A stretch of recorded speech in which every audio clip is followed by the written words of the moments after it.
আর যখনই মহাদেব এই কথা শুনেছে যে দেবী সতী শরীর ত্যাগ করে দিয়েছে, আর নিজের জটা ছেড়ে ফেলে দিয়েছে যেখানে বীরভদ্র প্রকট হয়ে গেছে। মহাদেব বলছে, মহাদেব আদেশ দিলেন দক্ষম সযজ্ঞম জয়, দক্ষকে যজ্ঞ সহিত একেবারে সমাপ্ত। এবার বীরভদ্র তো কাল হয়ে মহারাজ চলে গেছে,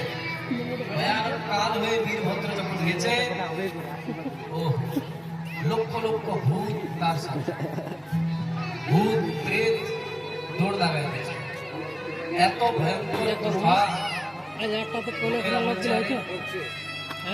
তুফানের তো মৌসুম, আবহাওয়াটা খারাপ হলো